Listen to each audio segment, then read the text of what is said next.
Whoa! Welcome!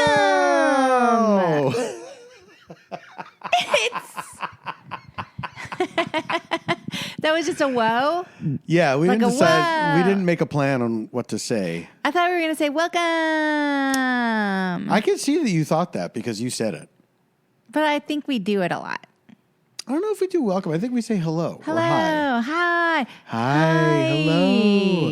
Welcome. Welcome. This is the Stay F Homekins podcast. It truly is. My name is Paul F. Tompkins. My name is Janie Had Tompkins. I am a comedian. I am an actress. We are a married couple living in Los Angeles. together with recording equipment. And this is our after dinner podcast. We recorded after dinner. We've never recorded it before dinner, have we? No, And we never will. No, we recorded in the daytime one time. I don't remember that at all. I think that's when we were in Santa Barbara. What? Yeah. We went on a little writer's retreat. Yeah, with Kulop and Scott.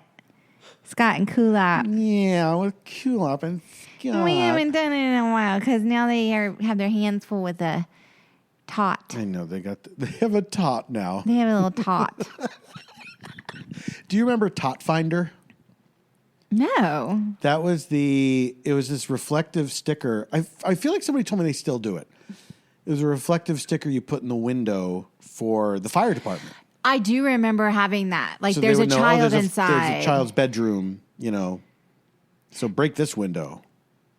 Yes. Which is, Freaks. like, terrifying to, like if someone's like, and we put a sticker in your window so they know to save you in a fire. And it's like, wait, what? That's a possibility? Like, you just, like, entered that one in my head now? You know what I mean? I remember thinking that sticker was very cool. I remember, like, I wanted It's it. very dramatic. I think I said this on the podcast before because it's like I've held a grudge. Mm-hmm. But I wanted, when I was a little girl, Mm-hmm. I wanted a canopy bed so bad. Of course you did. And my mom, and I honestly, it was probably just like, we can't afford that or whatever. Yeah. Like, you have a fucking bed Yeah. or whatever. But my mom was like, no, they're the first pieces of furniture to be consumed in a fire. That's probably true. Why would you tell a child that? That's a good Because then point. you're in your bed and you're like, well, is this bed like safe from a fire? Or? I guess if I was a parent, I would rather frighten my child than have them think I was a bad guy for not buying them the thing they wanted. I would just tell them everything they wanted was dangerous. No, you can't have that doll. I think that is what my parents did to me. Oh. I honestly think that is what my parents Is that why you're so anxious, do you think? Yes. What do you think? What do Makes you sense think? now. It makes sense now.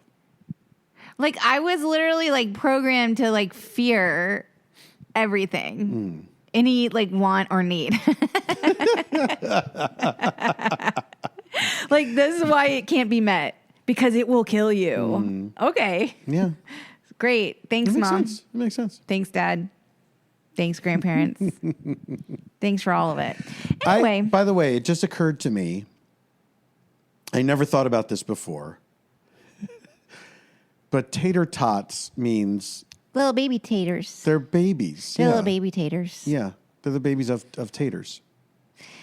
They're children. I like tater tots. Yeah, man. They're great. Yeah. They're so good. Yeah. I forget where it was. There I was know. I know where it was. What Are do you you even think I'm thinking- going to say? There was a place. Yeah. There was this burger place where we used to live near in Los Feliz that had the cheesy tater tots or whatever.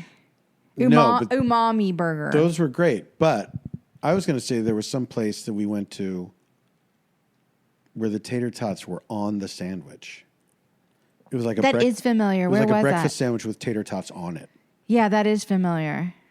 I feel like it wasn't in L.A. Yeah, that's good stuff right there. But you know what?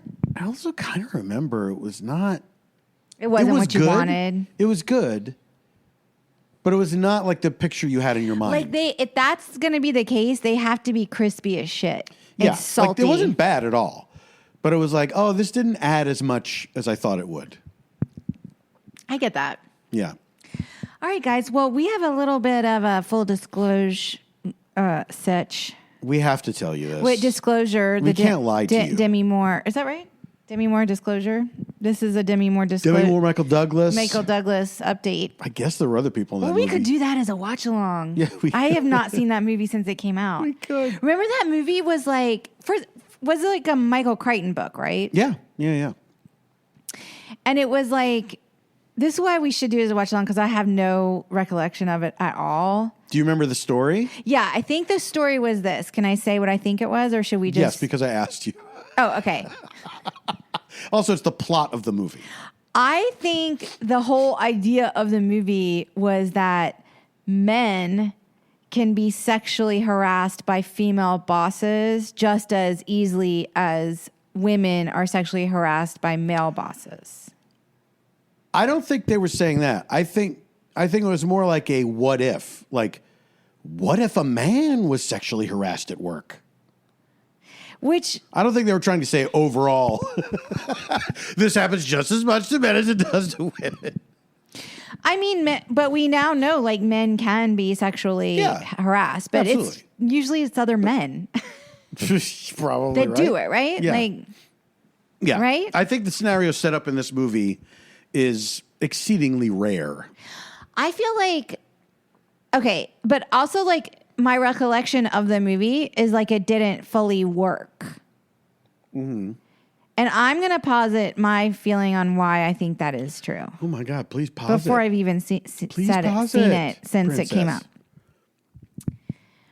I think that the casting Michael Douglas as the recipient was a mistake. Because he was older than Demi Moore? Yeah, and like he should have been it should have been like a younger dude. If they were going to make it like a one-to-one analogous situation. Or no, not her age even. Like they could have added a layer of like the age status being. Yeah, which is also, I think, usually a part of it as well. Yeah, well, a lot of times I would think. Yeah. Because like a predator looking for a victim is going to pick someone more vulnerable seeming and looking than they are. Yeah. And I feel like Michael Douglas was not like right for that. But is that wrong? That was Am I wrong? That was in the middle of his era of playing poor white man. Everything happens to white man. Who's the Michael Douglas of today? I think I know who it is. I didn't even know if there was one. Who is it? I'm doubting my idea. I was going to say Peter Sarsgaard. Oh, I mean, not to the level of Michael Douglas. You mean in terms of those kinds of movies? Yeah, like that's who he should do. Because he Michael does those Douglas, kinds of. he was like the king of that role. Michael Douglas is kind of a rad actor, though. Like he is kind of a fearless actor. Mm-hmm. He will take on projects that he has no like second thought about it. Don't you think? Well, he did have a second thought about Franklin and didn't want to be bald. Wait. But Franklin, he did the hair. He stuff. barely did it. We all have a picture in our minds of what fucking Ben Franklin looks like. Mm-hmm. He's on money. Mm-hmm. That's not what he looked like. What, that Michael Douglas thing? Okay, well, I will say this. I watched this Faye Dunaway. This was going to be one of my recommendations, dang it. I watched this Faye Dunaway documentary and it on Max, and it was great. Wait, we didn't even do our full disclosure yet because we got derailed by the word disclosure. Oh my God. We didn't. You know what? I can't even. My brain is so quite a day. And we'll fried. Okay, let's explain this, and then you'll know why. Okay, so we are recording this in advance. This is our August episode. We're recording it in advance because Paul's leaving town. It is currently Sunday, July 20th, 21st. 21st. And we're recording because I leave Tuesday for the Comedy Bang Bang tour. And I had to grab you before you left. Yes. To get this recorded. Because I didn't want to do it like from the roll. Like I didn't want to have to set up a Zoom. And no, it's not just the better same. when we're in the same room. Honey, and so that's so true. I just like it better when we're in the same room. So I'm doing a little ahead of time. Sorry, guys. We were going to record. Okay, so we were going to record last night, but then after recording something with Nicole Parker and Brett Morris for the Neighborhood Listen, realized that I would not have a chance to see Nicole on stage in Reefer Madness Yeah. here in Los Angeles Yeah. unless I went that very same night. And it was sold out. It was sold out. And I got the last 2 tickets. She pulled out, like they must have been reserving some house seats or something. Yeah. Or Yeah, walk-up yeah. seats or Yeah. something. So we grabbed some tickets and went We to went. that show. It was so fun. So much fun. Nicole is the most talented person. Nicole Parker is like the queen. Yeah. Like she should Absolutely. have like a show built around her. Yeah. Or something because she's like so comedically on point all the time. But you know, my favorite Nicole, I think I've talked about this before. Yeah. But she plays this character, Jelaine Jenkins, that she invented in this like one woman cabaret show that she has. And I love it because it's like about an aging actress, like that's kind of like cheerfully the recipient of all the sexism in Hollywood kind of a thing. It's sort of like the comeback if the comeback was less dark. Yes. It's because she's like the idea is she's an actress who was big in like the 70s, had a sitcom in the Yeah. 70s. And I think the name of her sitcom was She's Got a Job. It's a really funny show. And also, of course, Nicole is an incredible singer. And Yeah, you know, she was in Wicked. Yeah. And like, yeah. So we've gotten to see her on the stage. a few We've times seen her now. a bunch. But so that was fun. And so we didn't record last night. And then, so then you had a show today. You had a weird afternoon show. Yeah. And so that was like happening. What's so crazy about this day, though? Oh, wait, let me just finish my let me close the circle on the Michael Douglas. Okay. Was that you think he wouldn't be bald for Franklin? Yeah. And I was saying how I watched this phenomenal documentary about Faye Dunaway. And apparently, they showed the real Bonnie from Bonnie and Clyde next to her portrayal of Bonnie in Bonnie and Clyde. Yeah. Like, totally supermodel version of this person. Oh, the real Bonnie and Clyde were done a great favor by the casting of that film. Yeah. Like Yes. they didn't even she kept her blonde bob hair like it was like not even, and even like the clothes they made like less frumpy but still kind of a nod to the 30s or whenever it was or 20s or something. And it was like, okay. I see. Okay. So that was like it was I guess it was before like the fad of like really of like Bradley Like attractive people making Bradley themselves Cooper uggos. trying with the prosthetic. Right. Yeah. Right. Or like that. Or like Charlize Theron trying to not wearing makeup for Eileen Warner. What was it? Warner? She did more than just not wear makeup. No, she did it. I know. Which they had to because Monster. she's like, she looks like a supermodel. So they had to make her look Yes, of course. like a regular person that could turn into a serial killer. Of course. Like, are any female serial killers out there that also have the option of being supermodels? Hey, we want to hear from you. Give us a call. If you're a female serial killer and you have the option to be a supermodel, we'd like to hear from you. Get at us on weekendwater@substack.com. Hop in those comments underneath this episode. Join the conversation. Join the conversation. Start the conversation. Start it. Talk about your life. Talk about serial killing and supermodeling. Which is your favorite? So we woke up this morning to the news. Was cuckoo Joseph Robinette Biden, the president of the United States, decided to pass the torch. yes, he's not seeking re-election. He is endorsing His vice vice president. presidentiale, Kamala Harris. Now, here's where I was. Here's where you were. This is coming at you in August. By then, who knows what Boy, that's so true. plot twist Yeah. is going to be in between this recording of this episode. I'm sure we sound like fools to the people they're in the probably future. like, oh, you were so stupid. I mean, I don't even know. We don't even have the TV or phone in front of us right now. Like, there could have been another plot twist. It's so true. For all we know. It's so true. And we, like 1 week ago, there was an assassination attempt, which we didn't even talk about any of that. True. So this has been like this crazy week or period in American history. Cuckoo. Talk about cuckoo. You're just in time. So I had been, and I want to say this delicately because I think it, like, people were more upset than I understood it to be, is that I was of the sort of feeling that in 2020, Biden, and I guess he said he was going to be the bridge to the next generation, and I had internalized that or interpreted that, and I'm not the only person that I know because I've had conversations with people, Right. that he was not going to seek a second term,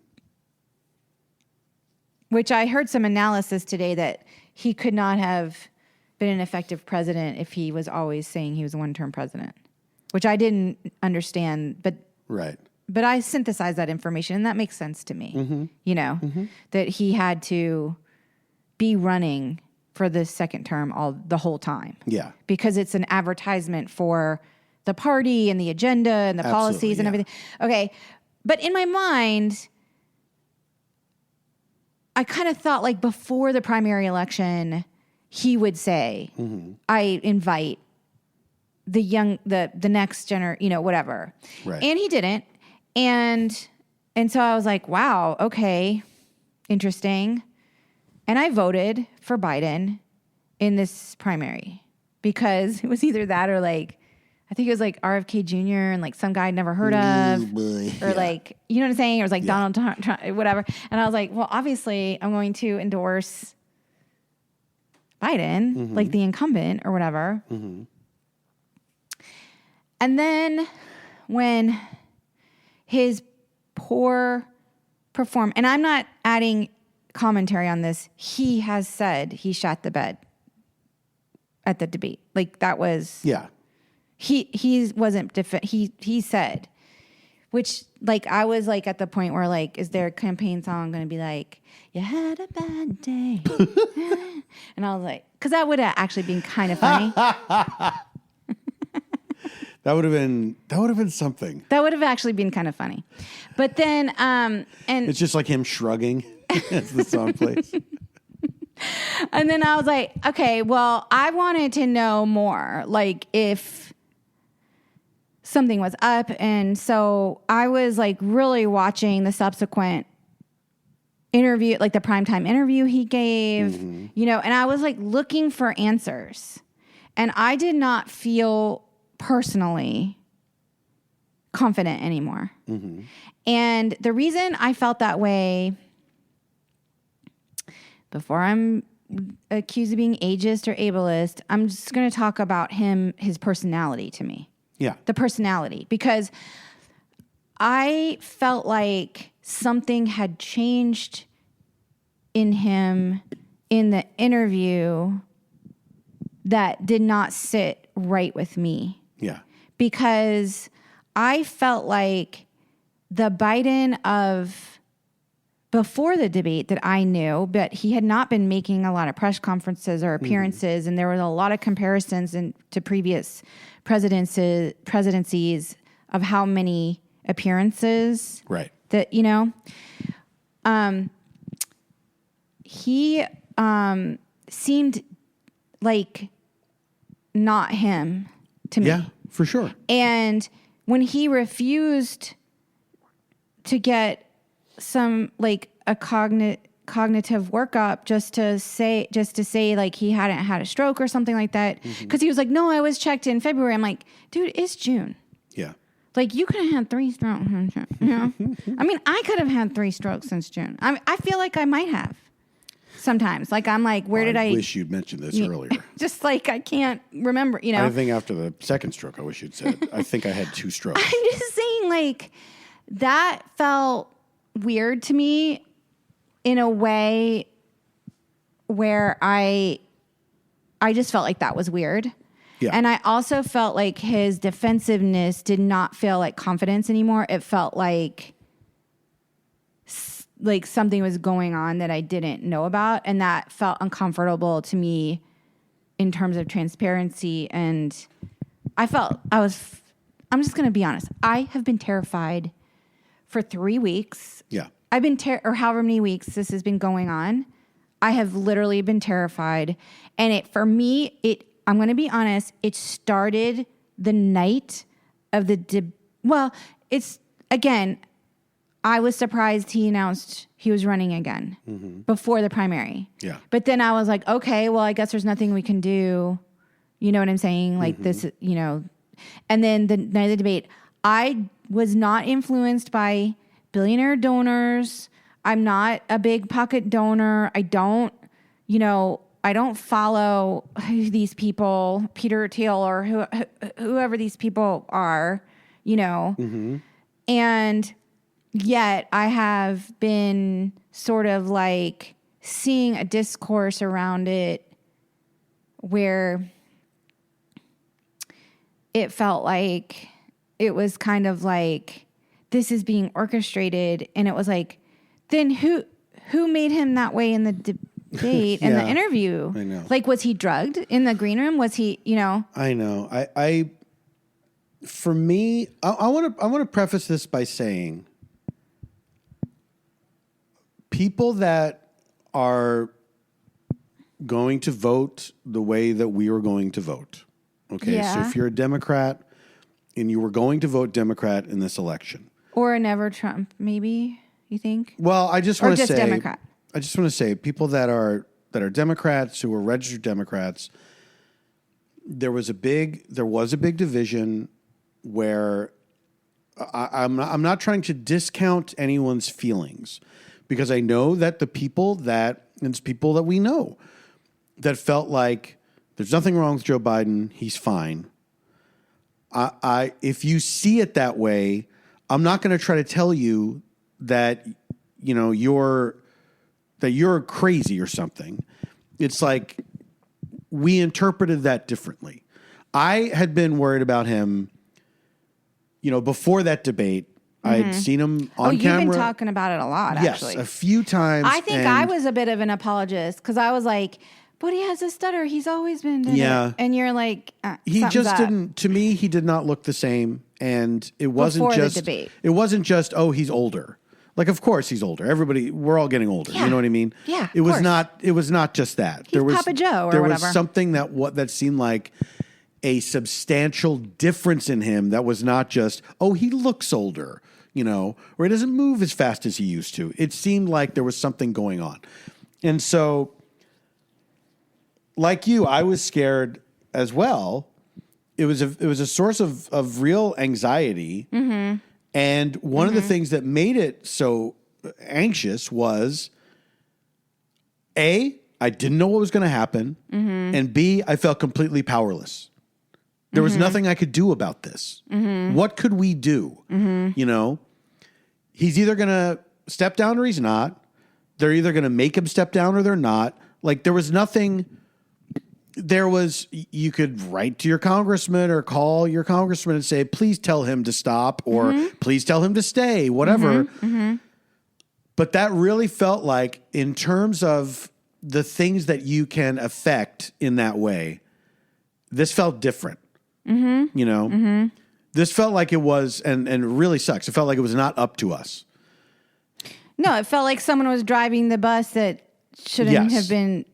Or that no one was driving the bus and everybody's scrambling and losing their minds. Yeah. But I will say that today, This is however, how I felt today. however you felt about it, Before the plot twist. yes, I want to say that for me, I felt a relief that part was over. The wondering was over. What was he going to do? Oh, and what's going to happen next? Yes. Who's it going to be? The fact that Will they skip over Kamala? he made a decision Yeah. and then endorsed Kamala. Right away. Which that also gave me some relief. Oh, yeah. That it's like, Because okay, so, you're he not did going to that. pass over the person you think is qualified to take your place if you Yeah, die. you're going to do what is like a logical thing. She's the Yeah. vice president. This She's is what in the Oval Office Yes, with you. exactly. Yeah.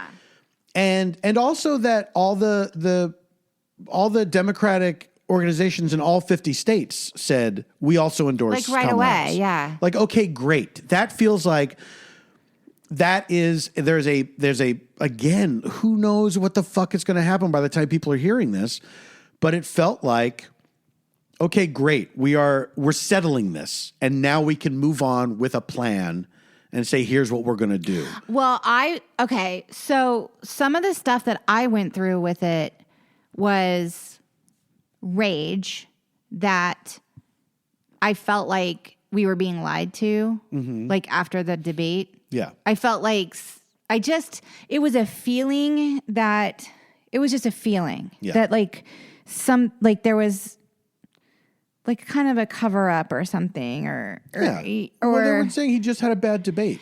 Which felt like he did have a bad debate. Yeah. But why did he have a bad debate? The thing was like someone can have a bad debate, but here's the problem. We watched him debate Donald Trump in 2020. Yeah. So we already know what that looks like. Yes. And when it looked so different, and I'm not even speaking to the Trump part of it because, he's clearly has issues, but they're fine. They've gone all in on him and, whatever.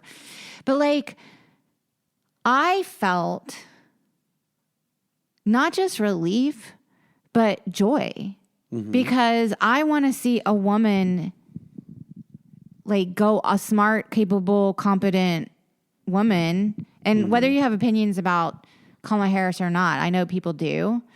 I just remember her in that Brett Kavanaugh hearing. That was a very hard day to watch that. And I wasn't there. I wasn't Christine Blasey Ford sitting there talking about my teen years to the nation. You know what I mean?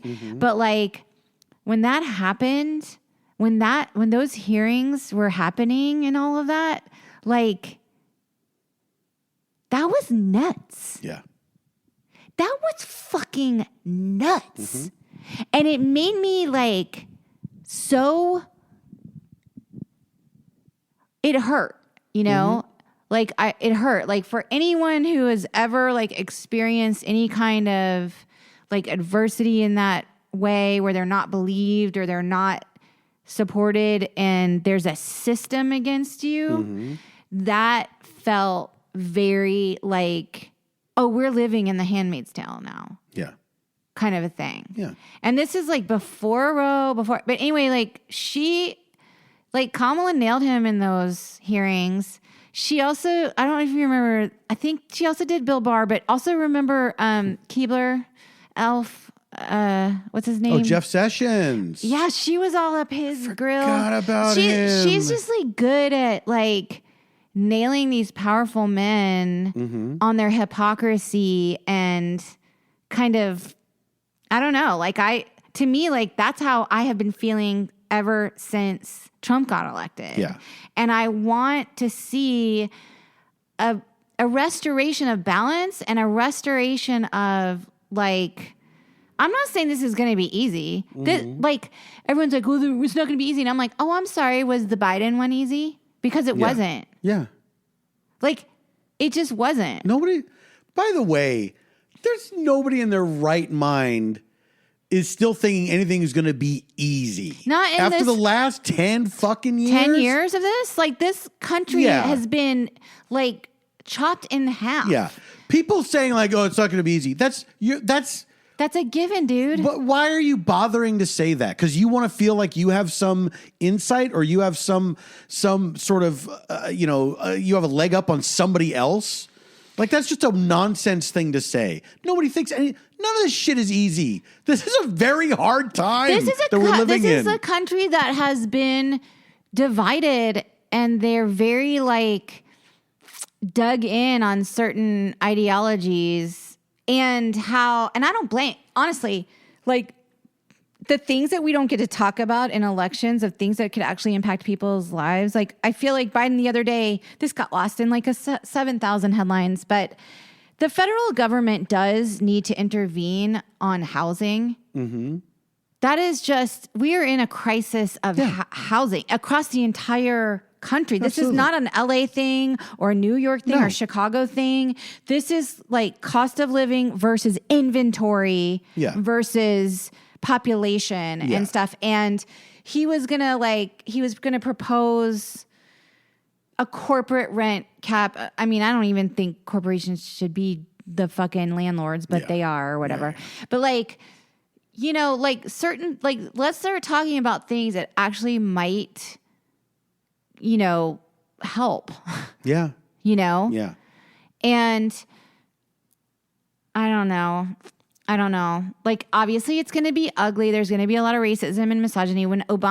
As soon as Obama was elected, like, the amount of domestic terrorism, like, something like quadrupled or octupled or whatever, something crazy. Like, I read about it in one of those political memoirs or whatever. And it's like, well, how can it get any more? Like, the Pandora's box has already been opened from the Trump years. Yeah. We saw everyone there on January 6th. Mm-hmm. We saw him say stand back and stand by to the Proud Boys. Yeah. Like, what group out there, has there been an unactivated sleeper cell yet? Because he's already activated all of his sleeper cells. Yeah.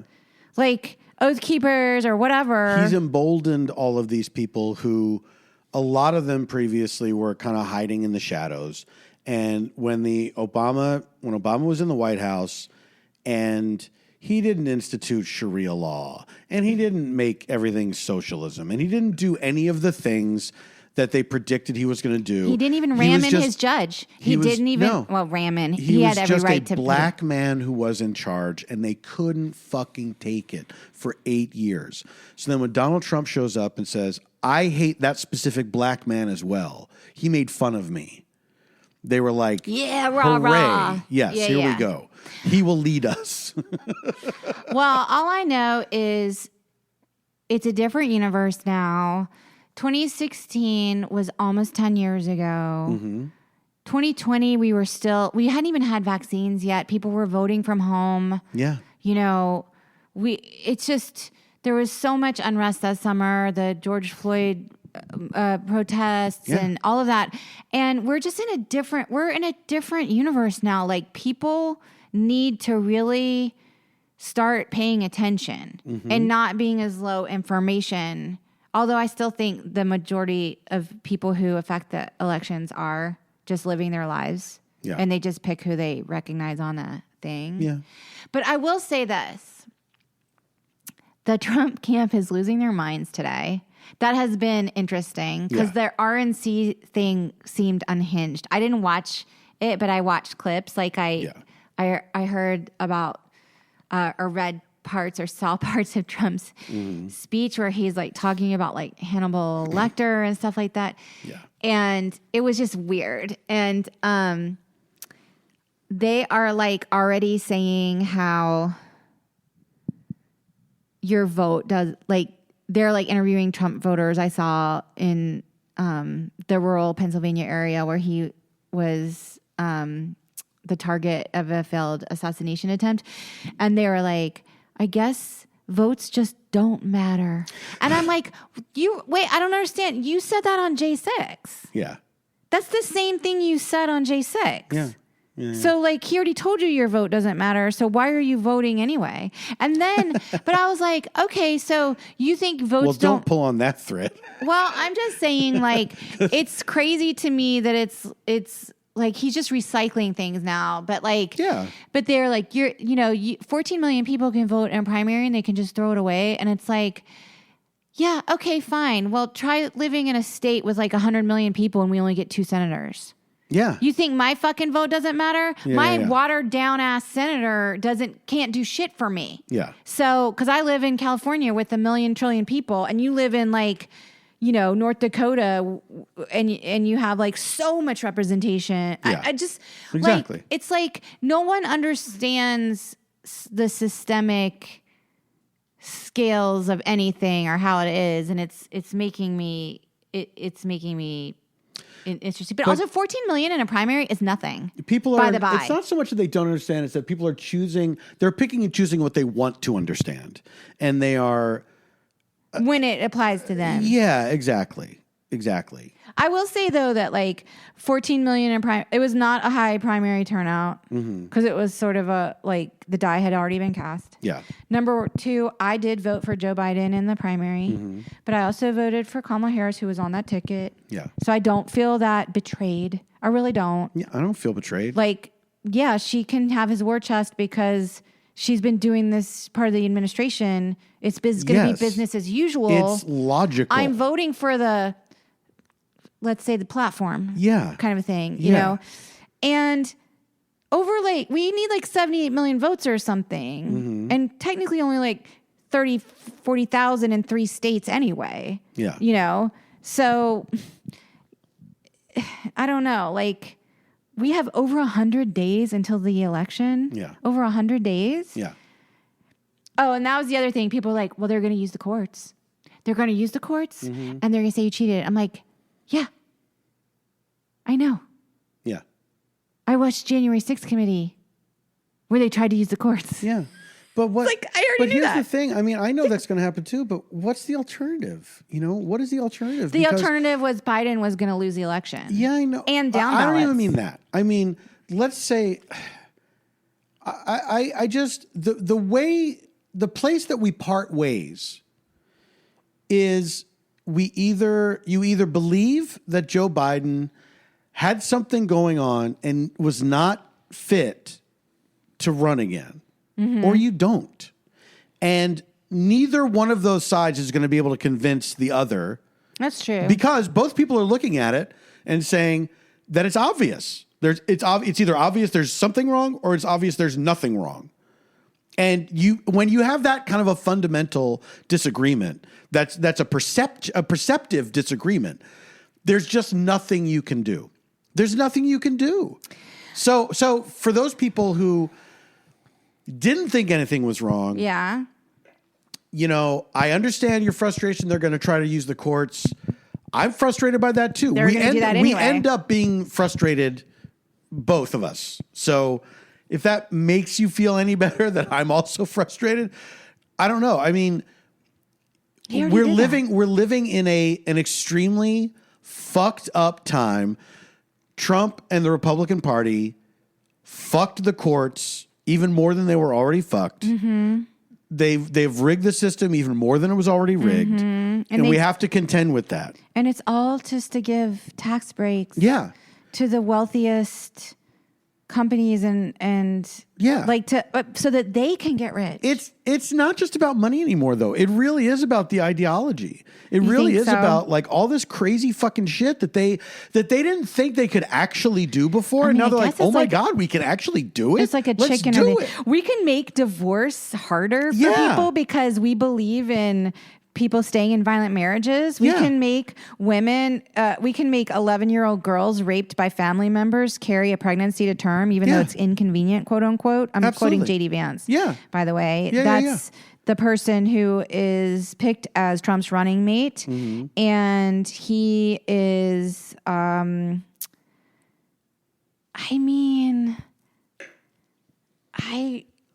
guess in Hillbilly Elegy, he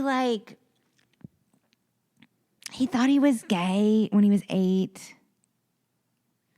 Real? I don't remember that. I didn't read the book. I didn't either, but I listened to a podcast that highlighted certain.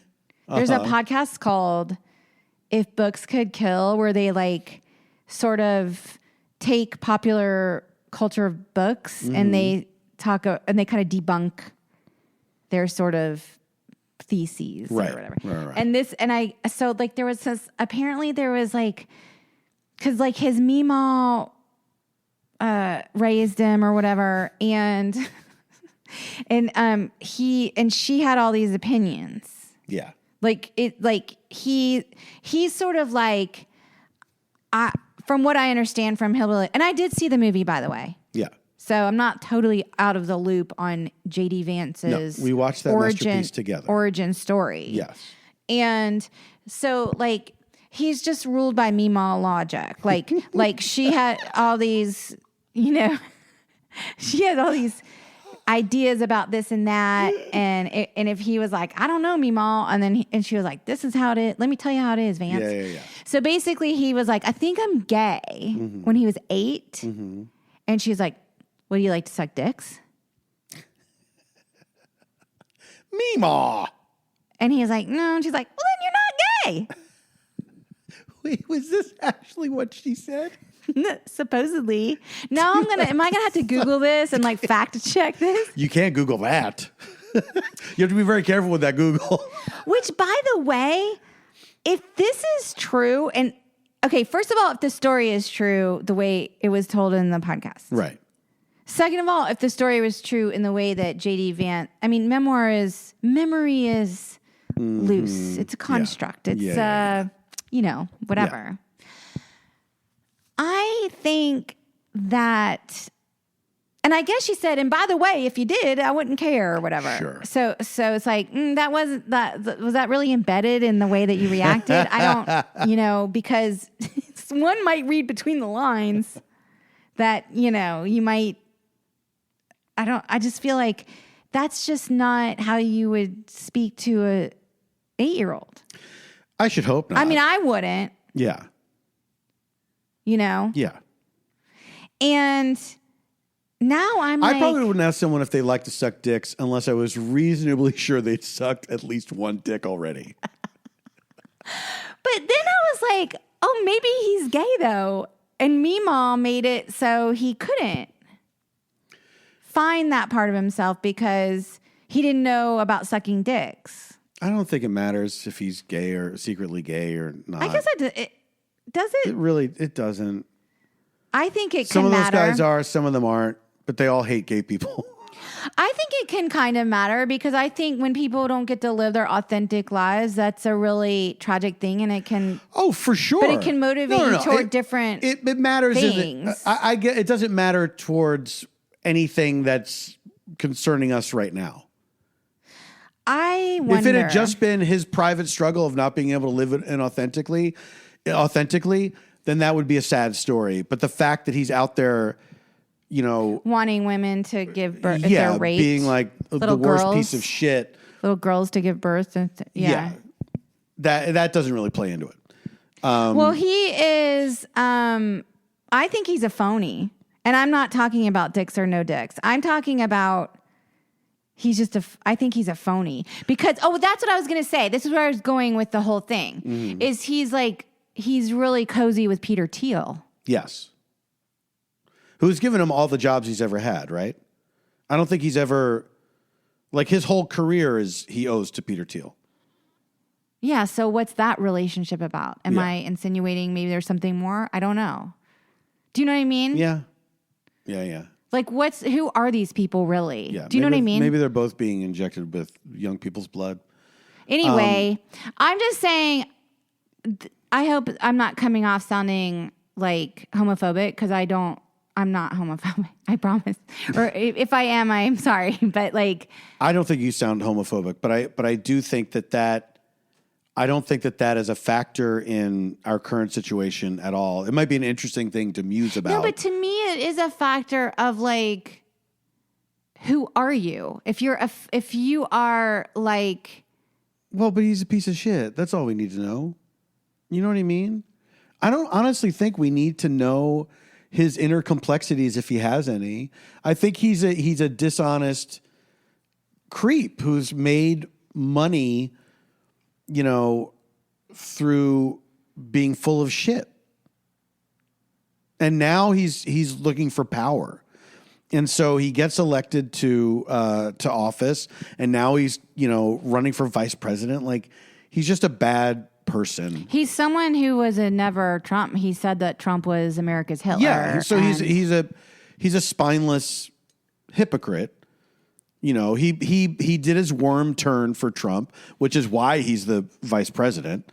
The vice presidential nominee, because Trump loves when the people fucking have to eat it. He loves when they have to eat it, and now they have to say he's the greatest. Mm-hmm. He loves nothing more than that. But let me say this about the courts before we should take a break. Oh, yeah. And we want to tease this. Yes. Yeah. Okay. Absolutely.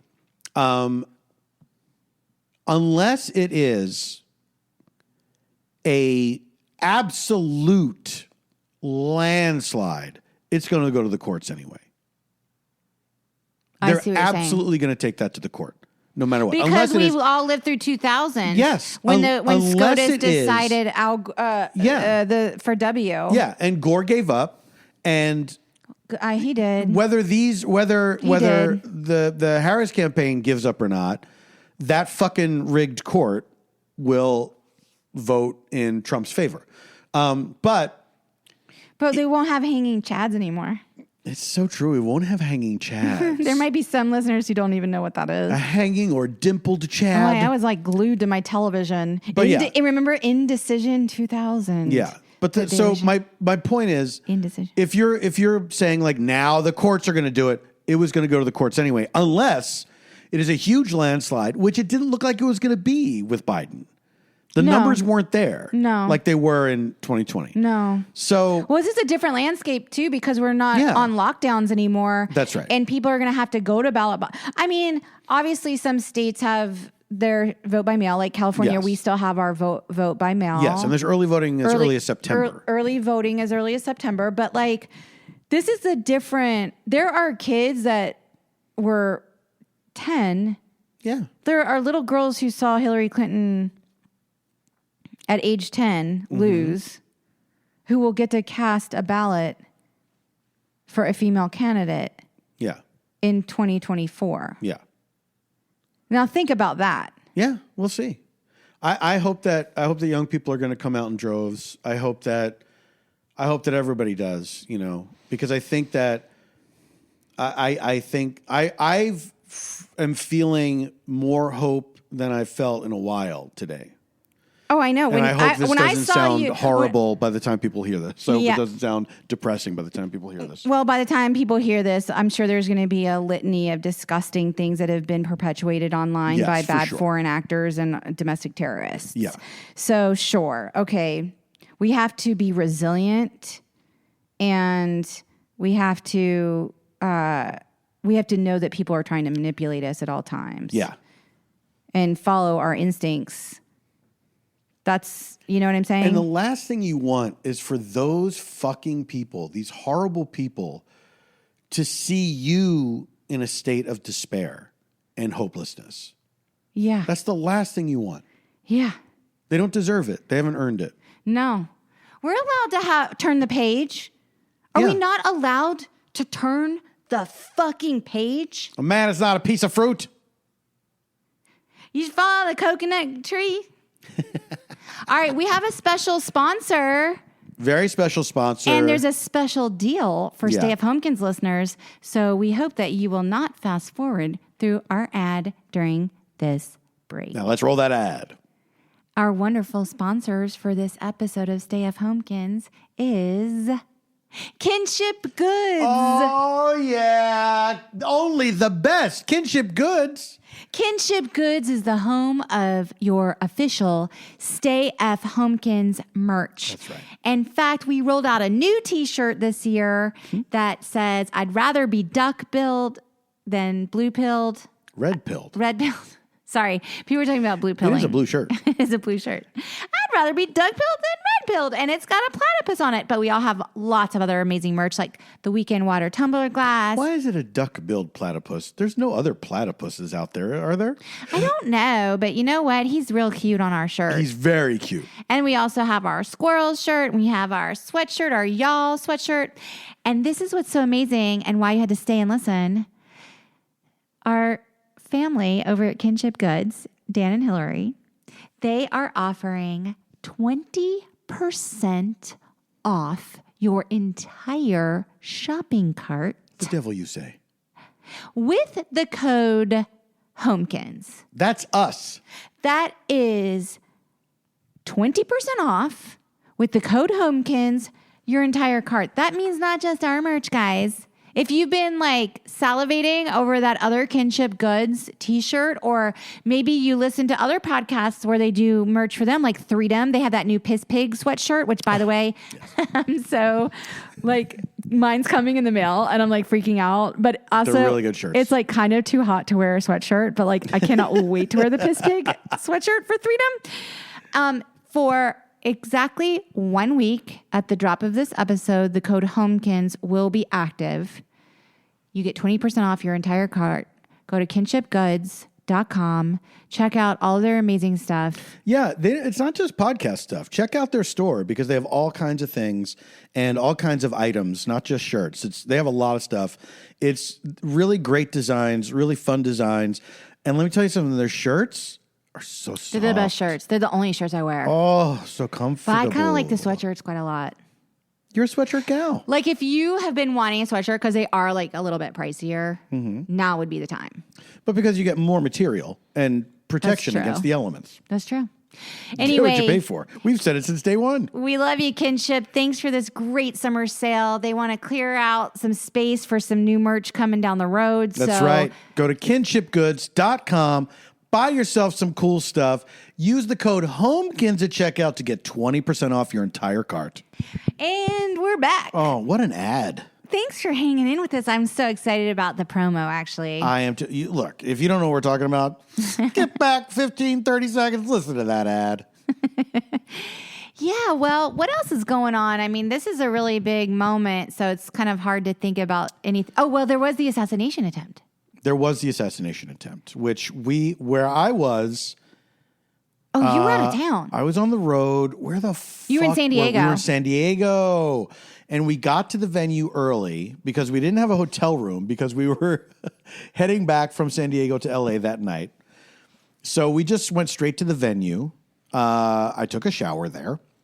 At the venue, really? Yeah, I did laundry there too. They had a laundry. But you were coming home that night. Yeah, I know. But you know what? I had time to fucking kill, baby. Okay. I was here. Okay, so when that happened on Saturday, I had I got an audition.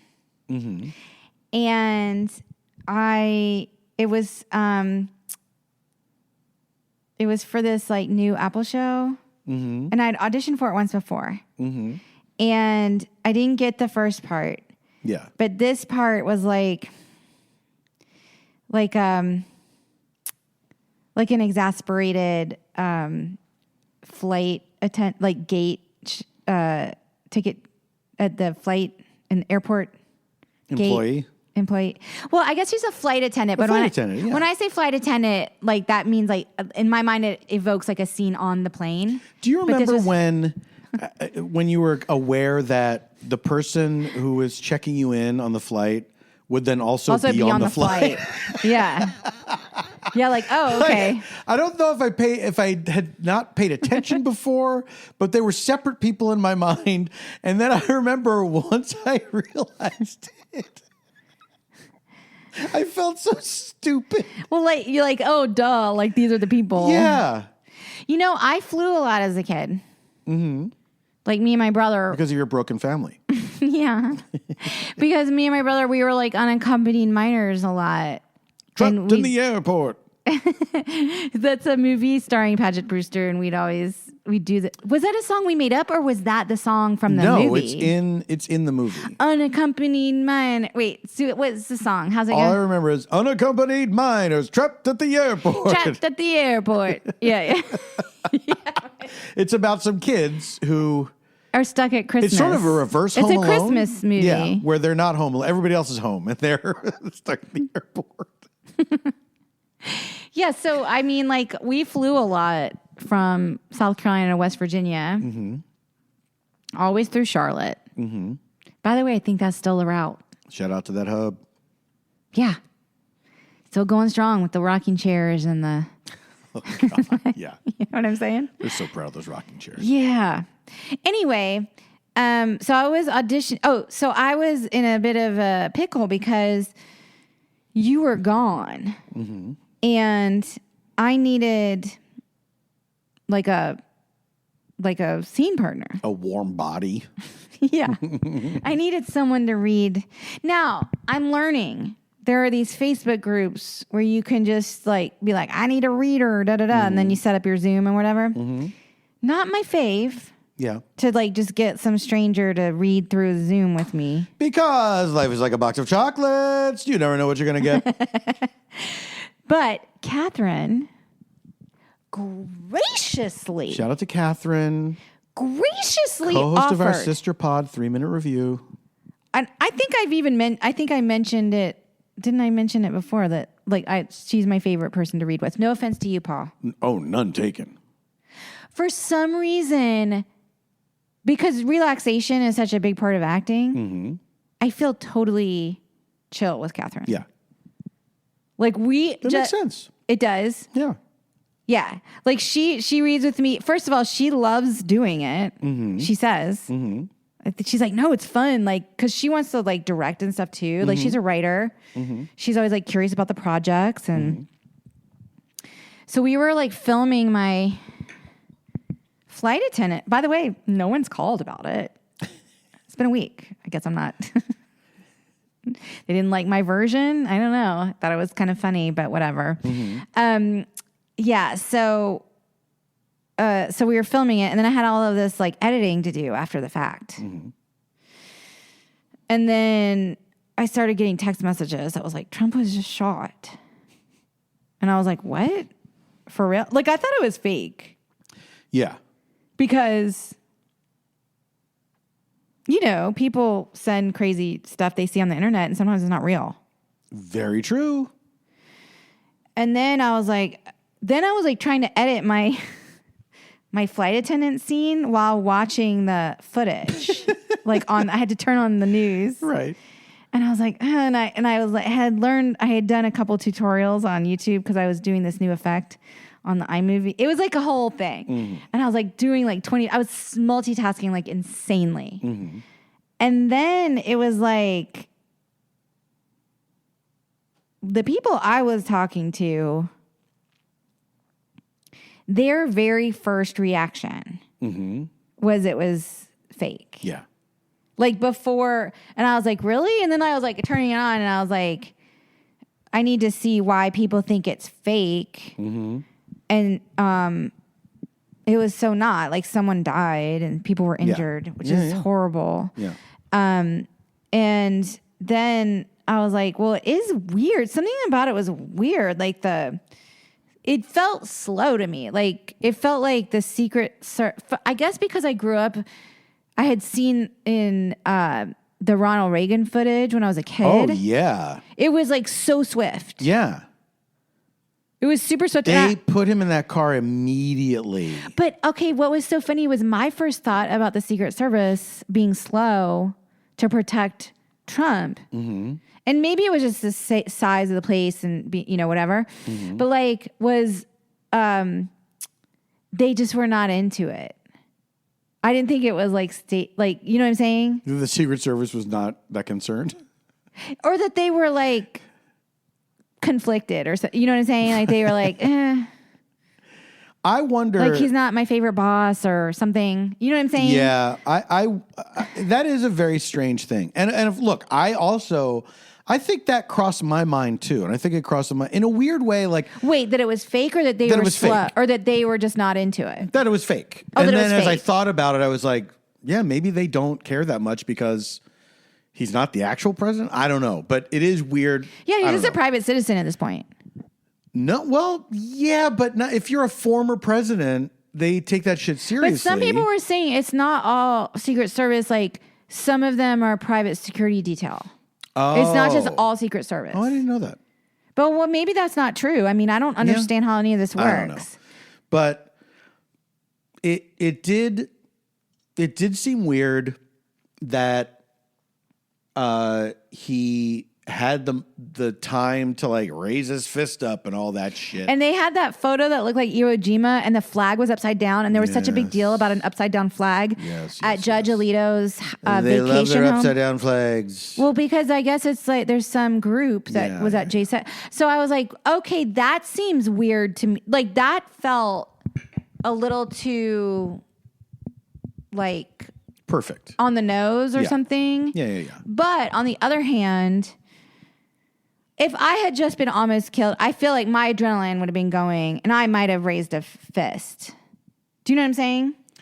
Yeah. If I'm surrounded by a bunch of human shields at that point. I don't know. I can't let myself believe that it was fully staged. Mm-hmm. I think there are a lot of weird things around it. But I think if the shooter was motivated by nothing or motivated by like a hired before I even get into the shooter, there's a bunch of other the weird logistical things. The slowness of the fact that maybe they saw okay where the photographer was or something. Yeah, there's like a lot of shit that's strange about it.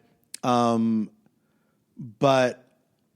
I think that I would like to know more about the shooter and what motivated him. And I feel like here's all I know is that I know what he was a Republican and he was like a 2 online guy.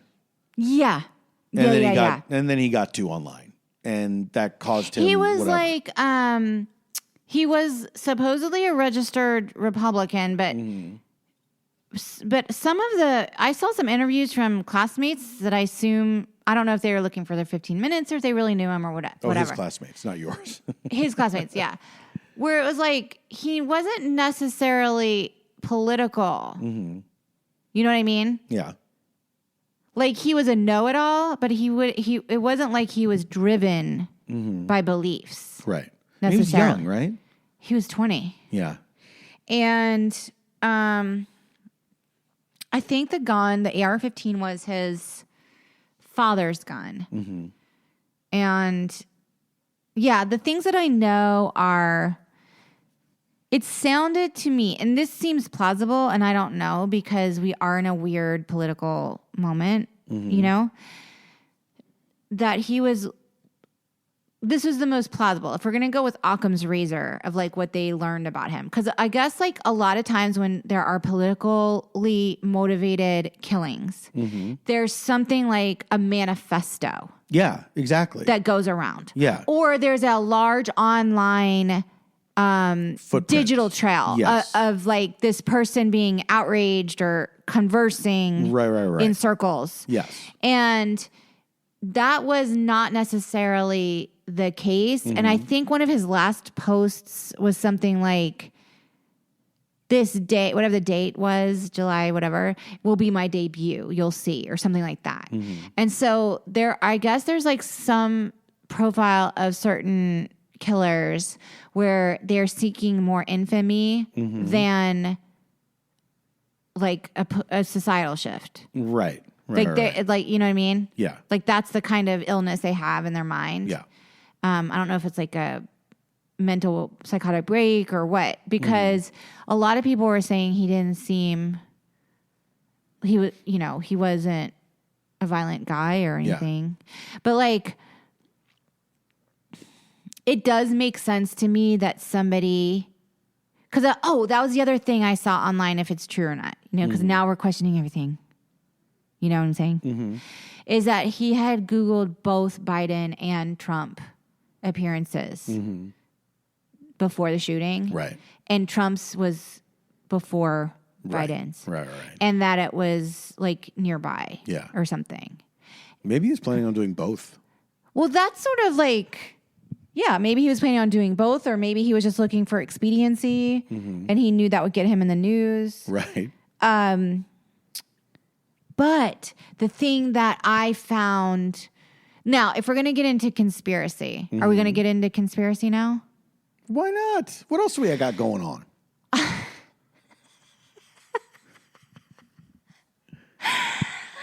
Is if he was if there was someone else behind it. Oh, and he had explosives in his car. He had a second cell phone that was going to detonate the car. Right. They should figure out a way to keep cell phones from being able to detonate explosives. Disable that app. I think, okay, so if he was a patsy, okay. Mm-hmm. Okay, I don't think it was fake. I think he meant to kill Trump. I think Trump was just a lucky motherfucker that he turned his head at the moment of shocks. Yes, because Trump, his one skill, the one thing he has proven an aptitude for is escaping consequences. That is his one thing. Yes. He's not good at anything else. No. And you know what else he's good at? Harming other people, and someone else got killed that day. That wasn't him. Yeah, that's true. That's true. Because they were like there for him. Yeah. Anyone who kind of goes to bat for him or goes into his orbit, most of the time it's a zero-sum game. Yeah. You know? Oh my God. We were watching, so we're in the green room of the theater in San Diego, and we're watching the coverage, and they're talking to the people in the crowd, and finally somebody's talking to some Trump supporters on camera. But they're talking to these people, what did you see? Blah, blah, blah. And there's this one woman who's like, you know, we heard the noise and then people started screaming and blah, blah, blah. They talked to her and she sounds normal, you know. Mm-hmm. Sure. And then she says, and, you know, I had a birthday card that I wanted the Secret Service to give to Mr. Trump because it was his birthday. Wait, it was Trump's birthday that day? I don't think that day was his birthday. Maybe his birthday was coming up. I don't know. That's kind of sad, though. She wanted to give him a card, and it's pretty bleak. Like he would give two shits, by the way. That's not what the fucking Secret Service is for. Will you give him this birthday card? Yeah, that might be like laced with anthrax or whatever. Do you know what I'm saying? Like there's no way that's getting to him without some kind Here's your best case scenario. Trump doesn't give a shit. He'll use it as toilet paper. Yeah. That's how he feels about people. He immediately throws it in the trash. 100. He says to someone, why are you handing me this? Yeah. He's like, he doesn't care. Okay, so... we were like, okay, so if he was wait, where was I going with? Cuckoo again. Cuckoo. Welcome back, Cuckoo. Cuckoo, you've never had a time more fitting than this. Cuckoo, let me tell you something. You're living in the times that were made for you, honey. Yeah, because things are you right now. Things are you. Everything's coming up, Cuckoo. Where was I going with this? That if the kid was a patsy... Well, I don't know. I'm not able to. I need a little more to go on, I guess.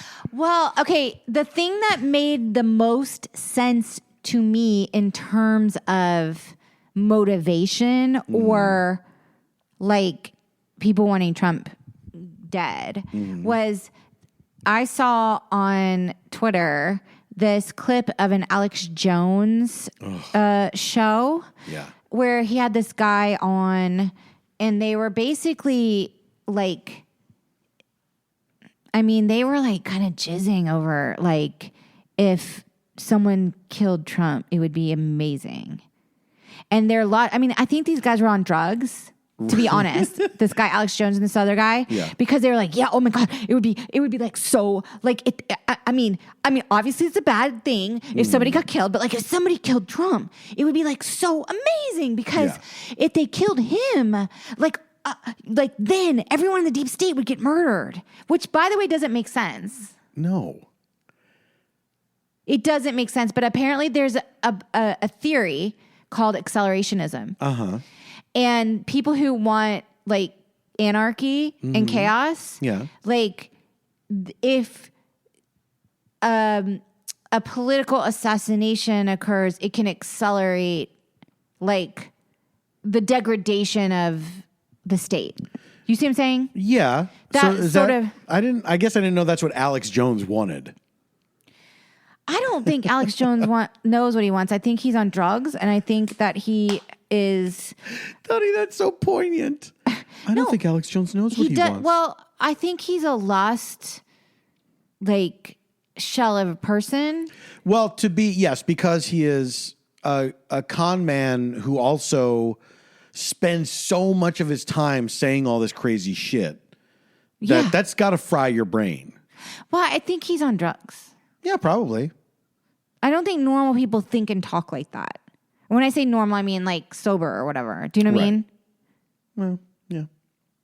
Unless it's like a psychotic break of sorts and there's like some rewiring that happened in there. Mm-hmm. But it doesn't seem like, why would you even say that? Because first of all, even if you said that, like the Secret Service could come looking at you. Mm-hmm. Yeah. Like now that's out there, like someone is going to be knocking on his door. Mm-hmm. Oh, I want to say this about the Tenacious D thing. I forgot about that. Yeah. So explain to our listeners, there was a Tenacious D Tenacious moment. D, I think they were in Australia. They're on a tour. Yeah, they're on tour right now, or they were on tour. And it was, Tenacious D is Jack Black and Kyle Gass. They're this funny musical duo. They've been doing it for a long time. Decades. Yeah, I remember when they started, when I moved here, when they started doing shows and stuff. And some people might not know that you have a bit of an association with Tenacious D. Yeah. Because I was on they did a series of shorts on HBO, and I was involved in those. And then I'm in the movie, and I've performed with them on stage many times. And but not in a while though. No, it's been a while. But they're friends. Yeah, Jack Black. And so it was Kyle Gass. It's his birthday when they're doing the show, and so they bring out a cake, and it's the day that the news broke of the assassination attempt. Yeah. And so, Kyle blows out the candles and Jack says, "What did you wish for?" And he said, like, next time. Oh, the next he time didn't they won't miss or or something like that. Yeah. So, and it was in reference to the assassination attempt. Yeah, and I think he said Trump. I think he said the name Trump. Like, oh, he did. Yeah, it was very clear. There was no plausible deniability. Okay. And so it hits the papers. People are outraged, of course. And the way that it hit, am I wrong? But when I was reading about it, like it landed shockingly in the moment, even like people, I honestly don't know how it landed in the moment. I really don't know. I imagine some people I've were seen upset. some shocking shit said in comedy shows. I can tell you that. And I mean, look, these guys, these guys are not, it's not like they're Weird Al. It's not like this was out of character necessarily for them to say for Kyle to say something like this. And they're in character though, too. Yeah, kind of. Yeah. Like, are they Jack and Kyle? As Jack and Kyle, yeah. In Tenacious D? Yeah. Oh, okay. Yeah. But it's still a show bit of and everything. Yeah.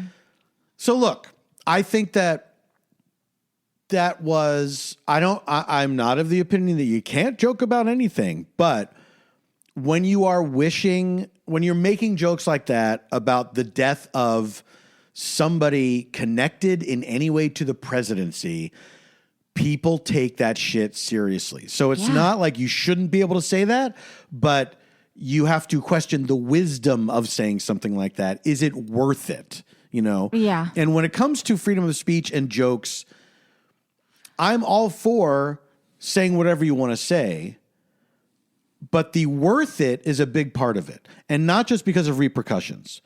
Is this joke really worth saying out loud? Because it might hurt somebody, or it might, let me finish. Yeah. It might be perpetuating hatred. Is it worth insightful. it? Is this a cheap laugh? That's always where I'm coming from. I agree. Is this worth it? What is the target of the joke? What are you doing with this joke? What is the point of it? Is it worth it? So, yeah, Kyle does this joke. In my mind, not really worth it. There is a way he could have done something like that, and it would have been okay. It was the wording of it. It was the way he said it that got him in trouble, because there's a way. You don't just think it was the timing as well? Like it's no, because there's a timing. There's a way you can do it where the timing actually helps the joke. It's just a matter of, it was a thing that he thought of in the moment, and it fucking broke bad. You know what I mean? Yeah. So the tour's over, and Well, they stopped. The tour wasn't over. They canceled the rest of the tour. That's what I mean. Oh. So as a result of this, the tour's over. Yeah. They had more shows to do. They're not doing them anymore. And then Jack Black put out a statement that said, hey, I was blindsided by this. I didn't know Kyle was going to say this, blah, blah, blah, blah, blah. And, it's your standard like Notes app kind of apology, whatever. Kyle's dropped by his agents. I want to say people, and this is because obviously I'm friendly with Jack. So I'm biased. Mm-hmm.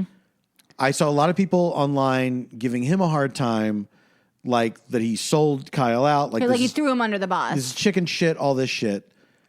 Here's what I would ask you to remember is that Jack has a family. He's got kids. The reason that this tour stopped is not because, now all of a sudden everybody hates Tenacious D. It's because now they have to be fucking worried because there are crazy fucking people out there. Yeah, it was the wrong... And you don't know what's going to happen. It was the wrong move. If you say something like that and then you say, and by the way, here's where you can find me for the next 3 weeks. That's irresponsible. It's yeah. So I like as much as all of this sucks because I really like those guys. This fucking sucks. I've never met. I understand why the tour stopped, and I understand why Jack said that. I do too, and I also I don't know Kyle, but I've met Jack through you, and he seems like a very well-intentioned person. I don't think he's Yeah. But I will say that I have seen, not in this instance, but in previous instances, Jack Black get a lot of hatred online. Yeah. I've seen a lot of people who just like despise him speaking out about causes and, just like. And that is the vagaries of fame. But he is a very famous movie star and he puts himself out there a lot. Mm-hmm. And, I don't think I have the stomach for that kind of a profile in the public. But this is making me think I'm about to open a huge conversation can of worms. Do it, baby. And I don't know how you're going to feel about it because this is like a supersized episode coming up. We started talking about comedy, free speech. Wait, are you going to tell me I'm not that funny? Is that what this has been leading up to? Can you imagine? That would be like kind of weird. You told me I should quit. No. I made us watch the Louis C.K. documentary. Yes. And I had opinions about it. Sure, yeah. And I might let some of them loose right now. Do it. Because I've had a little weekend water, you know what I'm saying? Yeah. So, first of all, I knew it was coming out for like a couple of years. Mm-hmm. Because I happened to, I know I've been like telling everyone this is like my big claim to fame. Like, guys, I had to rent the Louis C.K. doc because I was consulted by the New York Times to fact check a friend's story. Right. I can just say Jen's story. Yeah. Jen was in this. Jen Kirkman. Yeah. I was like there. I was there when all that shit went down. Mm-hmm.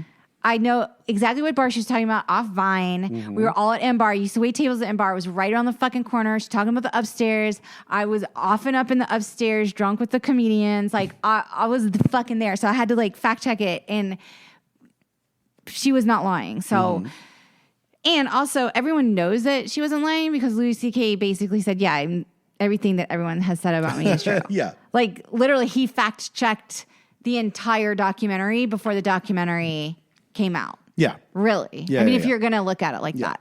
But journalism is journalism and whatever. So I was very interested in this documentary because it was sort of like presented as, hey, we're not going to focus on the canceled person. We're going to focus on victims. Yeah. You know? Yeah. And I think that documentary is worth seeing. Like, I'm not going into like a critique of the art of the documentary or whatever. Mm-hmm.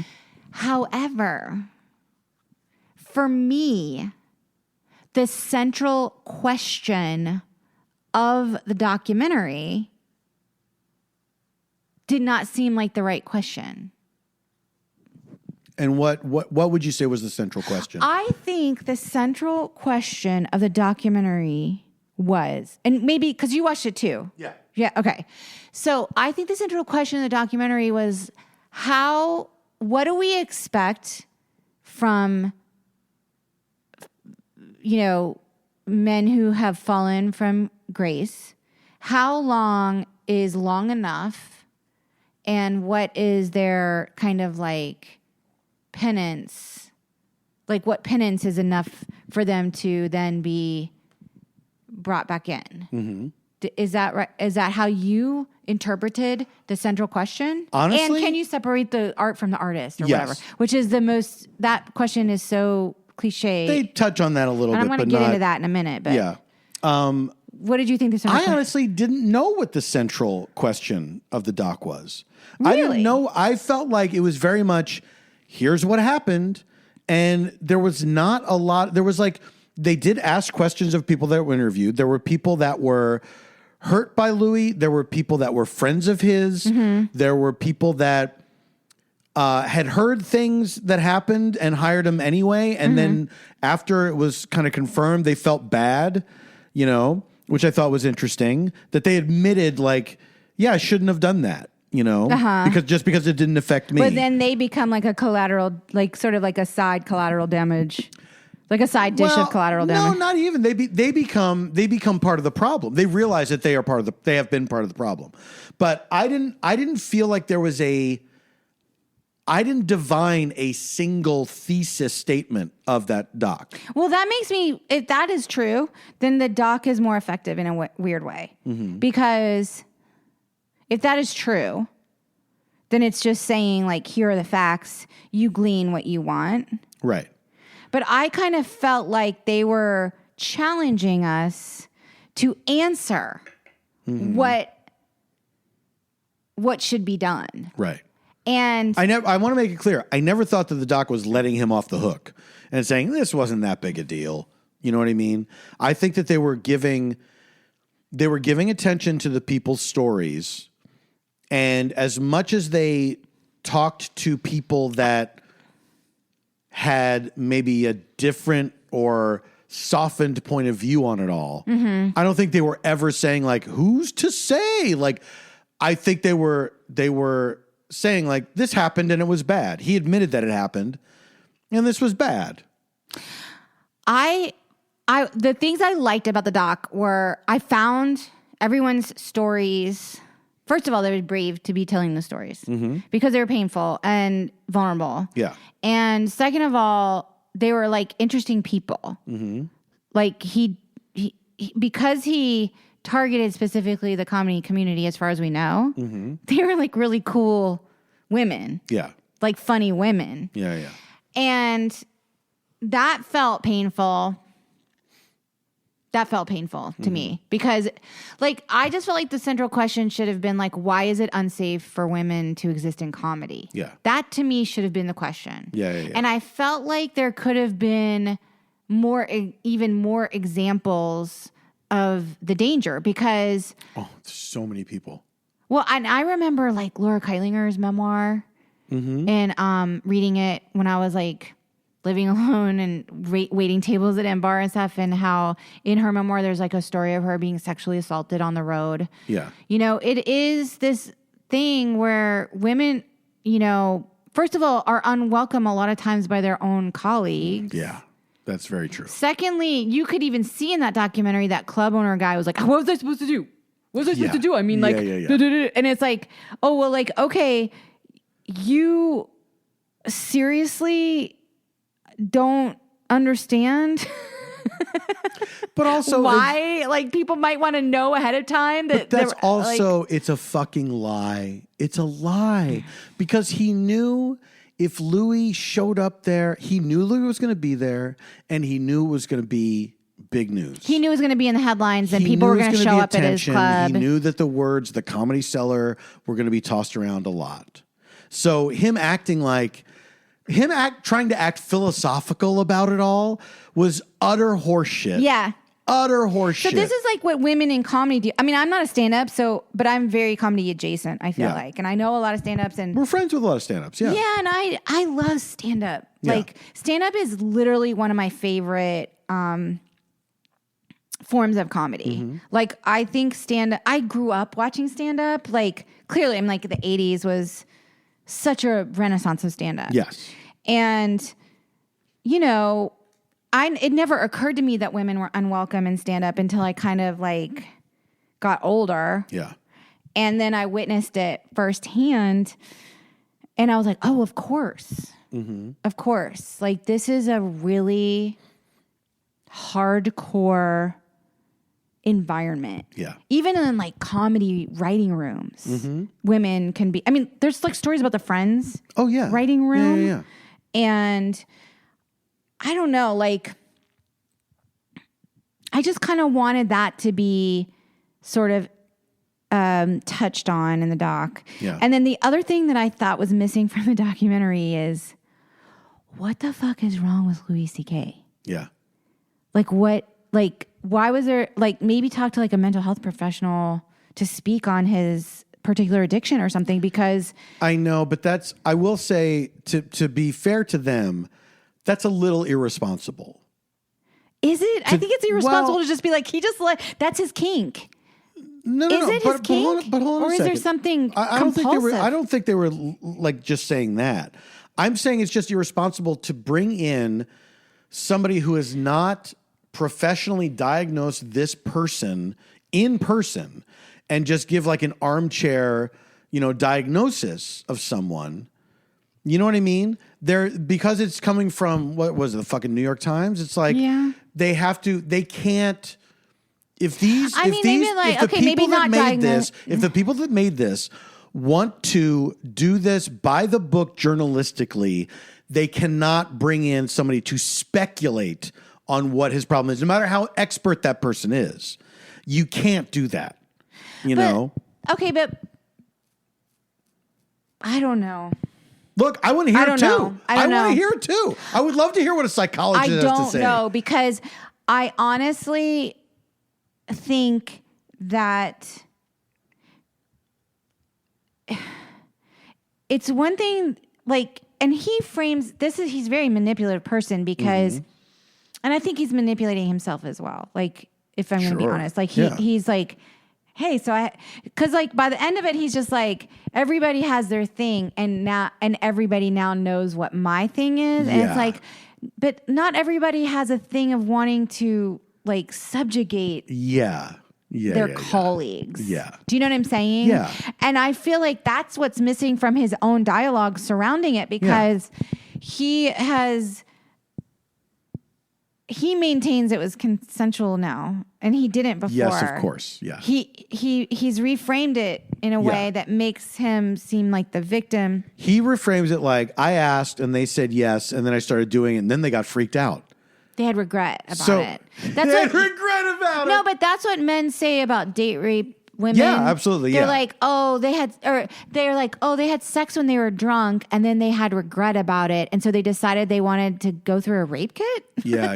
It's like, no, when you have sex with someone and you have regret about it, you have regret about it. You don't go to the authorities. Yes, exactly. And then ask to go to like a court of law and then be like completely shunned by your community and, like outed. Because part of his thing, and like, here's my diagnosis. That's so crazy. Here's my diagnosis. Yeah.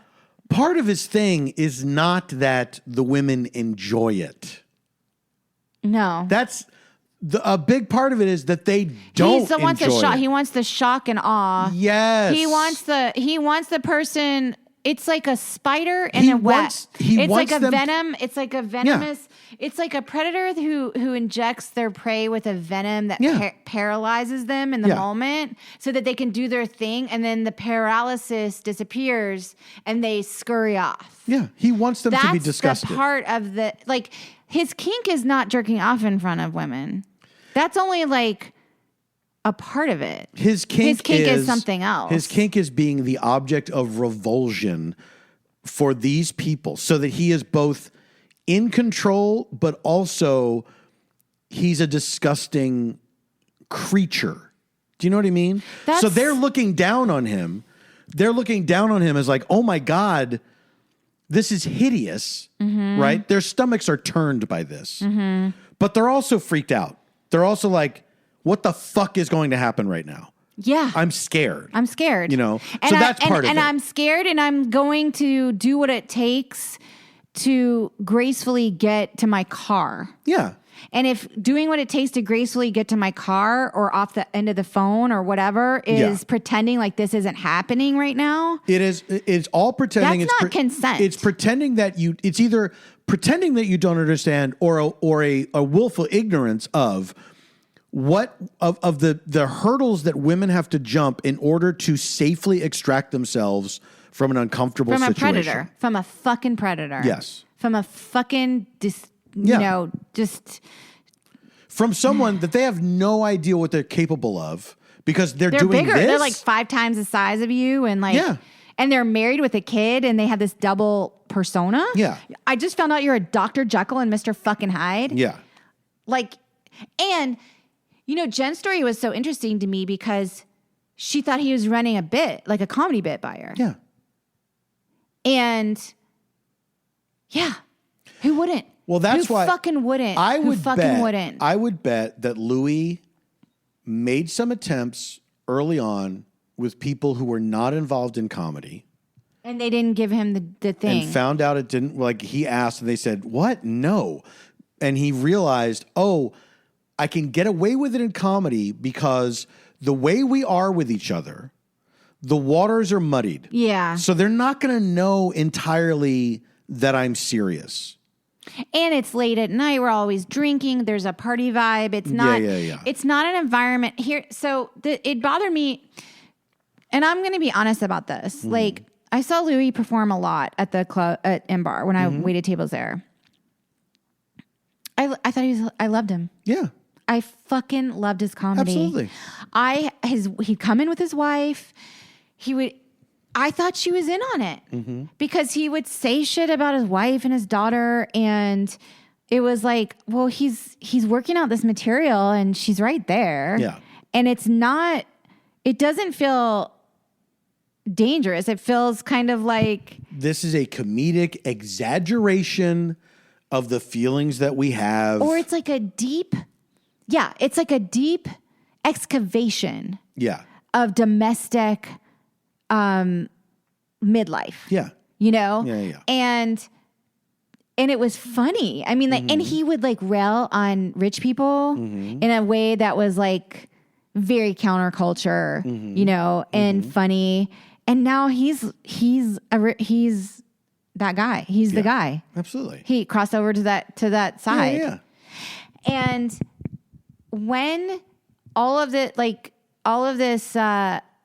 there was an interesting question asked by a subject in the documentary was, is comedy truth-telling or is it just jokes? And it was that is an interesting question when you're dealing with the downfall of Louis' comedy because he went from someone to me when his true persona was revealed. Yeah. As someone who was a truth teller to someone who is just telling kind of basic bitch jokes. You mean now when he's on his return? Yes, but also now that his mask dropped, his mask dropped for me.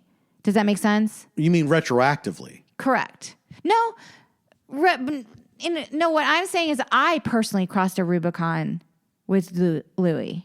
Whereas I thought he was this hilarious truth teller that had something interesting to say as a comedian and about life. I know, but now you're saying now that you see who he is. Correct. Does that retroactively make the material that he did before? Yeah, retroactively, it kind of deadens the material for me personally. Yeah. Right. Now, if I were just discovering him, if I knew nothing else, I could in a vacuum enjoy that material because I would be projecting a sort of truth telling onto it. Because now you realize it's coming from a much darker place. It's coming from an empty place. Yeah. It's coming from a place that is not a motivated artistic place. Yeah. Because people who, to me, he literally just wants people to laugh. That's it. At how much he hates his wife and children. he literally just wants people, like, he even, like, in the documentary, there's like footage of him saying, like, this stage, that's sacred. This is sacred. This is like, and it's like, no, it's supply. Mm-hmm. That is your supply. It's not sacred. What's sacred is actually vulnerability, man. Mm-hmm. And now that I realize there's zero, like, he's just like being like, I'm a piece of shit. And he thinks that that's vulnerability. Yeah. It's not, though, because true vulnerability would be sort of like, oh shit, I was damaged goods. Mm-hmm. And this is the journey I went on. There's no journey with him. There's no journey. That to me is the biggest sadness of all of this. Yeah. Is that there was no attempt even at introspection, at wanting to become a different person, having been outed on this massive stage, in front of the world. This is who you actually are. And he has, and like in that instance, you have to face that. Yeah. You have to face that. Okay, now everybody knows my secret, the secret me. And I have to face it. Is this who I want to be? And apparently the answer is yes. Because I want to believe that people can change. People can change. Because people can change, they have to want to change. And when you see somebody who doesn't want to change in the face of all this, that is so depressing. But do you know who can't change? And science backs it up. Narcissists. Uh-huh. And I know you think I use that word too much. But like, I just read that book. I think I mentioned on the previous one, It's Not You. And it's fucking, I'm telling you, this book has changed my life in a way. Like, this book has really opened my eyes about human behavior, right, or these antagonistic personalities. Yeah. And, the shame is so painful. Yeah. Like, they absolutely cannot look inward. Mm-hmm. And I just feel like that's antithesis to art. That's art and making art. I don't think that he's incapable of looking inward. You think he's unwilling? You just think he's unwilling? I think he does it when it suits him. I think he likes to muse on it, But when it came to all this shit, and then he lost his millions of dollars, I think that it's one of those things where when he took his long step back to listen, he gave himself time to talk himself into, actually, I'm the victim here. But to me, also, it's kind of says something about women and his relationship to women in general. And there's like a mother wound or something that just like won't, like, you have to reparent yourself, dude. You know what, dude? Get in line. Fucking reparent yourself. Yeah. Do it. It's like, it's so. He's been in therapy, I think. And I think he's talked about that. Maybe he hasn't. I could swear that he has.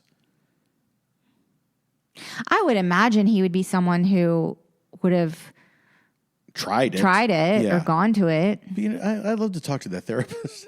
Well, he has the self-loathing thing, like, in a way, because, like, and that is like a comedy trope or whatever. Yeah.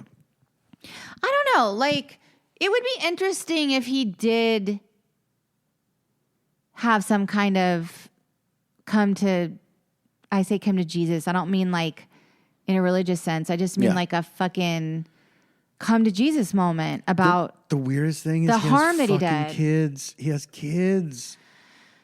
Yeah, I know. It's wild. Like, so many messed up people though have kids. I mean, I know. That's just like human. That life goes on. Life marches on. I know. But for them, like, doesn't he have daughters? Yeah. In particular, which I find like ironic, kind of. Yeah. Because his whole issue is about women. Yeah. Passing some issues on. Now you have issues. How does it feel? I don't know. God, if he really did excavate himself, it could be. I mean, but because he does have like a stage. Like there, he can be bold on stage. Yeah. And that can be thrilling to watch. I mean, I'm not gonna lie. Yeah, but so can a lot. I mean, so can a lot. I don't have a lot of faith that anything's going to change with him. I think he's found his thing. He will be. I think he's also embittered that he has fallen from grace in the Hollywood establishment, but Hollywood's Hollywood, and maybe he'll be back. They brought Mel Gibson back. You know what I mean? I don't even understand that, because if you beat the system, I would kill to have success outside of the Hollywood kind of. Yeah, I know. Maybe he's fine with it, but I think he did like that acclaim. Well, he had this sort of that. He liked film. Charlie Rose comparing him to Bob Dylan. Well, sure. Yeah. I thought it was funny they had clips of Charlie Rose interviewing him and Matt Lauer, all Matt people Lauer, they were all Me Too'd or whatever. Yeah. But I guess because the thing that he lost the most in a way was not his stand-up career as much as his auteur career. It was the prestige. Yeah. And he was a producer of television. And he was on track to be this Woody Allen-esque, maker or maybe of films. even like a Judd Apatow. I mean, he had all these shows. More than Judd Apatow, because he had this artistic angle that everybody granted him. But let me tell you something. If you want to see I Love You, Daddy, it's a really bad movie. We watched it with friends. And it is like someone in college tried to make a Woody Allen movie. It's bad news. It's terrible. That movie almost felt like trolling, though, by him. He was trolling people because he was saying, I'm going to make this thing about. I don't think he had any reason to troll people then. I think that he has reason to troll people now. Now his stand-up is trolling, and it's that comeback special with the big sorry behind him. That was absolutely trolling. Also, not very creative. No, not. This was a long episode, but I actually kind of am jazzed about it. I feel like I've said some things that are probably going to trigger people and piss people off. I guess I should pre-apologize. I don't know how to deal with that, but no, I don't think you have to pre-apologize. Okay, look, we had a discussion. I was very freewheeling tonight, and I hope I didn't hurt anybody's feelings about certain things that I said, but. I also hope that. But these are my opinions. These are my opinions. I'm kind of opinionated. I do listen to other people if you're not antagonizing me. I'll just tell you right now, if you do that, I feel kind of defensive and I won't respond, but whatever. Anyway, I hope everyone, though, is feeling okay and that there hasn't been... There was a meteor that was or an asteroid that was going to come really close to the Earth in a couple of days, so we might be dead before this. Oh, interesting. Okay. Yeah. We'll see. Well, if there are any dinosaurs, the new dinosaurs, you guys are back. Congrats. If you're listening to this. You think the dinosaurs are going to come the day after the asteroid hits? Yeah, why not, right? I think that would be great. If that happened, if the asteroid caused the dinosaurs to just spring up again. I don't think I want to be alive the moment mankind is wiped out. I'm good dying before all of mankind being wiped out. What do you think? Or do you like it together? Sort of like a Jim Jones, we all go down together kind of thing?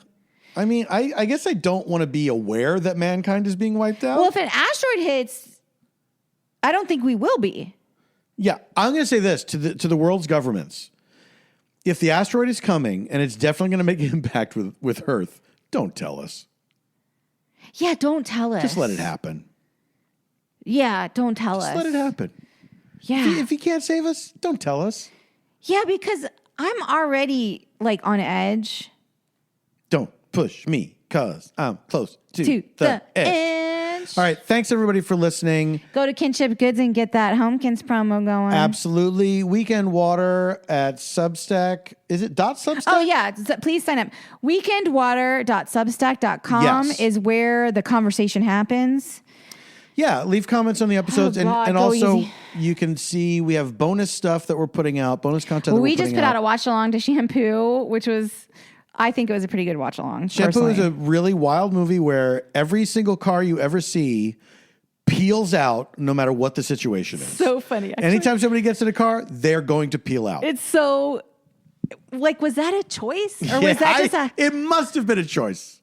I can't imagine they didn't notice it. Wait, so do you think that movie Disclosure is around and we could do watch along on it for real? We'll look for it, yeah.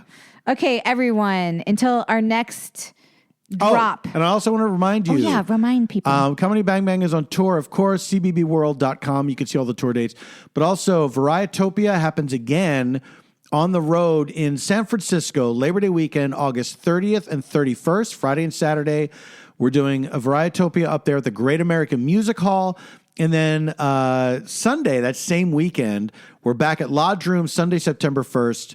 7 p.m. live on stage and live streamed. I did not put it together. That was the same weekend. Same weekend. It's a busy weekend, but it's for a different show. Different shows. Different shows.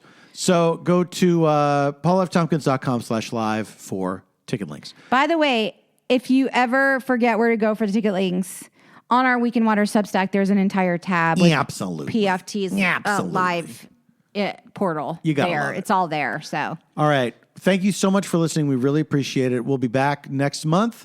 And until then, stay safe, stay sane, and stay strong. And vote for Kamala.